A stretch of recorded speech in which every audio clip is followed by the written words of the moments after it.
क्या बात है शशि, तुम थोड़े उखड़े उखड़े से लगते हो। यहाँ हर कोई खुश है कि उनको PhD की डिग्री मिलने वाली है। एक तुम हो कि टॉप रैंक में आने के बाद भी थोड़े खफा खफा से लगते हो। क्या कुछ प्रॉब्लम है? अरे प्रोफेसर चंद्रा के स्टूडेंट होने के बाद किस बात की चिंता है तुम्हें? कहकर प्रोफेसर चंद्रा ने शेषांक की ओर इशारा करके कहा। वाकई में जहां एक और उसके साथी खुशी मना रहे हैं, वहीं शेषांक अपने आप में डूबे हुए थे। ना जाने किस बात की चिंता उन्हें खाए जा रही थी। परिवार ने इतनी मेहनत करके उन्हें पढ़ाया और उन्होंने खुद भी कभी ट्यूशन तो कभी स्कूल कॉलेजों में पढ़ाकर इतनी मेहनत से अपनी पढ़ाई पूरी की। कई बार तो प्रोफेसर चंद्रा ने एडवांस में ही शेषांक की फीस जमा की थी। लोग उन्हें कई बार चंद्रा का चमचा कहकर तक चिढ़ाते थे। फिर आखिर आज उनके चेहरे पर लक्ष्य प्राप्ति के बाद की खुशी की जगह चिंता के बादल क्यों नजर आ रहे थे? प्रोफेसर की बातें सुनकर शेषांक जैसे नींद से जागे और कहने लगे, कुछ नहीं सर, आपकी मदद से ही मैं यहाँ इस मुकाम को हासिल कर पाया हूँ। यदि आप ना होते तो कब की यह पढ़ाई छोड़ दी होती। बस आपको छोड़कर जाने का ख्याल आते ही थोड़ा उदास हो गया था, बाकी सब ठीक है। प्रोफेसर चंद्रा मुस्कुराकर, अच्छा तो ये बात है। तुमको प्रोफेसर चंद्रा की चिंता है या किसी और की, ये सब हम अच्छे से जानते हैं।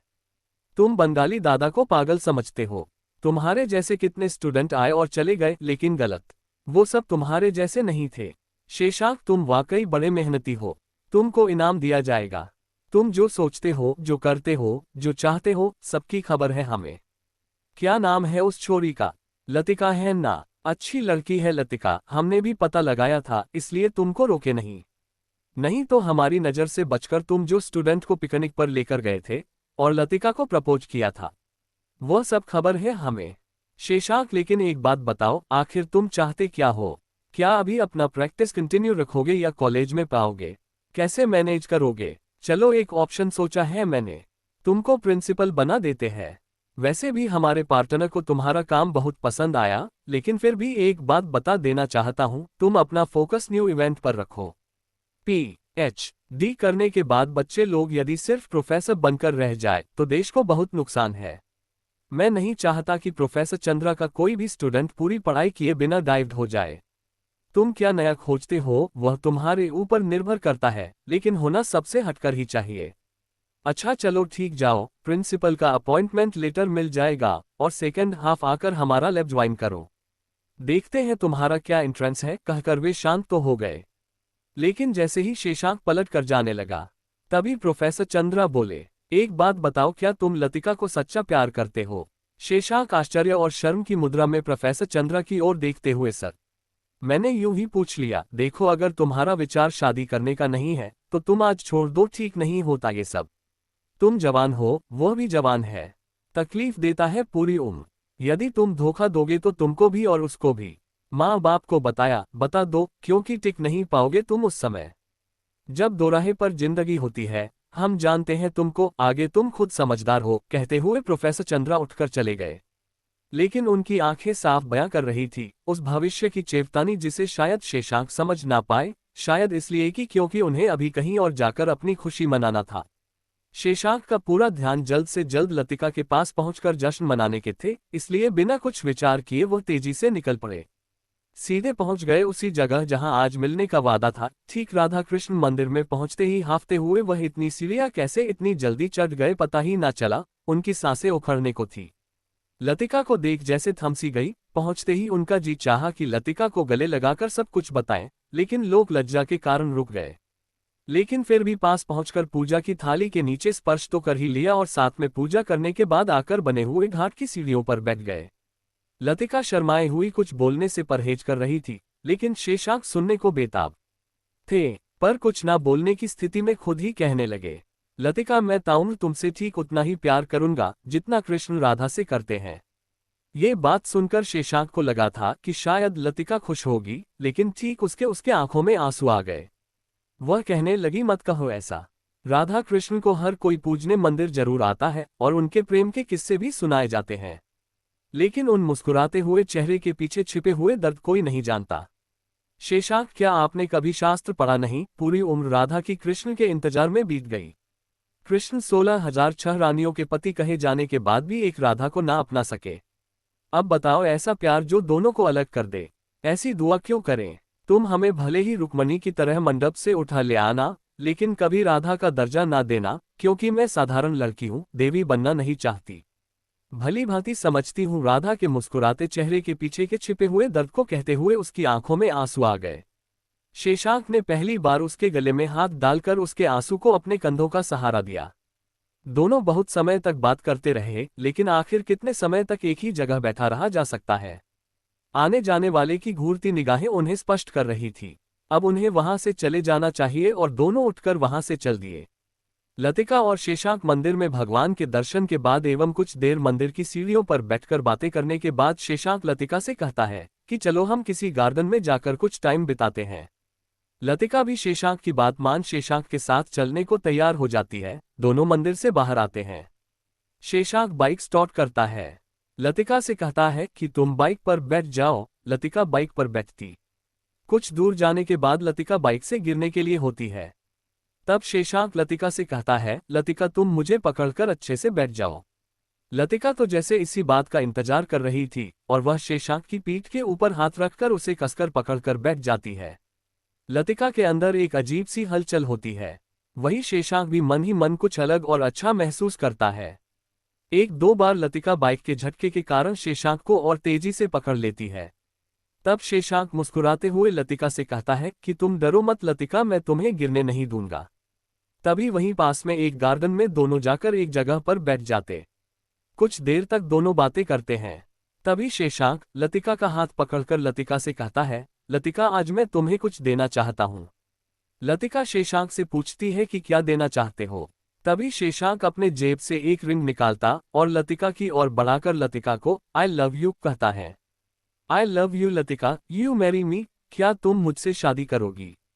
लतिका शर्माकर अपनी अपनी गर्दन नीचे झुका लेती है। तब शेषांक लतिका से कहता है कि शायद तुम्हारा जवाब नहीं है ना, या अब तुम ही बता दो, तुम्हारी खामोशी को हाँ समझूं या नहीं समझूं। नहीं नहीं, ऐसी बात नहीं है कहकर लतिका और शर्मा जाती है और शांत हो जाती है। लतिका अभी तक तुमने मेरा आंसर नहीं दिया, मैं इसे क्या समझूं। लतिका शेषांक से कहती है, आई लव यू टू शेषांक, मैं भी तुमसे बहुत प्यार करती हूँ, मैं भी तुमसे शादी करना चाहती हूँ। तब तो शेषांक लतिका की बात सुनकर बहुत खुश होता है और कहता है कि बहुत जल्दी मैं ये बात अपने घर वालों को बता दूंगा और तुम्हारे घर रिश्ता लेकर आऊंगा। लतिका कहती कि हाँ शेषांक, मैं तुम्हारा इंतजार करूंगी।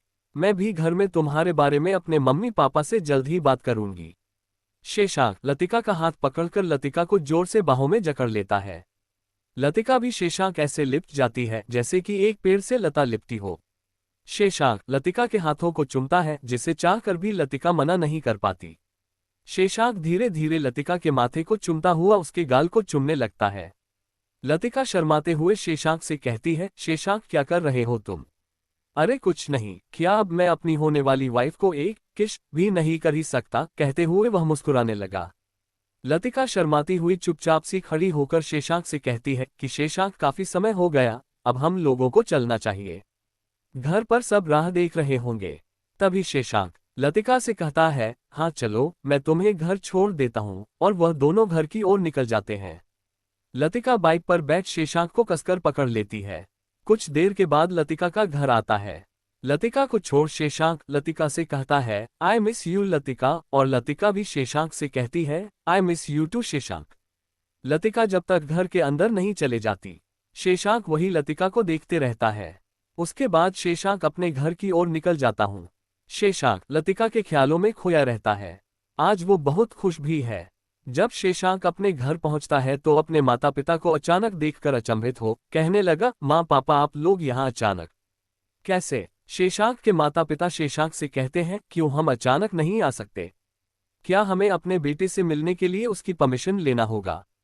तब शेषांक कहता है कि अरे नहीं नहीं माँ पापा, ऐसी कोई बात नहीं है, बस मैंने यूं ही पूछ लिया।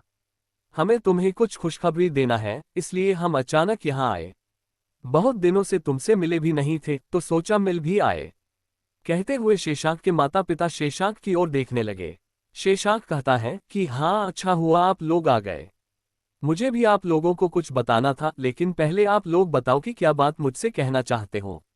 शेषांक के माता पिता बताते हैं कि हमने तुम्हारे लिए एक बहुत ही अच्छी लड़की देख रखी है। एक बार तुम भी उससे मिल आओ, तो हम तुम्हारी शादी की बात आगे बढ़ाएंगे। ये सुनकर शेशांक तुरंत तो कुछ भी नहीं कह पाया, लेकिन वह अपने माता पिता की बात को टाल भी नहीं सकता था। उसने तुरंत मैं ठीक है कहकर मैं कुछ देर अपने रूम में जाकर आराम करता हूँ और वहां से चला गया। जब दूसरे दिन शेशांक कॉलेज जाता है तो लतिका को देखकर वह कुछ नहीं कहता, बस शांत सा रहता है। लतिका मन ही मन सोचती है कि शेशांक शांत क्यों है।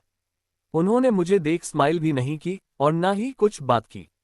खाली समय देखकर शेशांक को अकेला देखकर लतिका शेशांक के पास जाकर कहती कि क्या हुआ शेशांक, आज सुबह से आप उखड़े उखड़े से लग रहे हो, क्या बात है।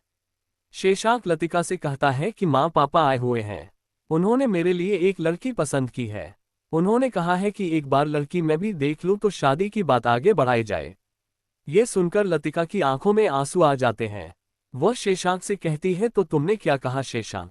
शेशांक कहता है कि मैं माँ पापा को मना नहीं कर सका, मैंने उनसे कुछ नहीं कहा। लतिका ने अपनी उंगली में पहनी हुई रिंग निकालकर शेशांक के हाथ में रखकर कहती है, शायद मेरी किस्मत में रुक्मणी नहीं राधा बनना ही लिखा है। कल तुमने ही कहा था ना शेशांक, हमारा प्रेम कृष्ण और राधा के जैसा होना चाहिए, शायद तुम्हारी इच्छा आज पूरी हो गई। कहते हुए आंखों में आंसू लिए लतिका वहां से चले जाती है और शेशांक चाहकर भी उसे रोक नहीं पाया और वह भी शांत होकर वहीं बैठ जाता है। कहानी अभी जारी है, इसका अगला भाग जल्द ही अपलोड करेंगे। जब तक आप कहानी के साथ बने रहे, धन्यवाद।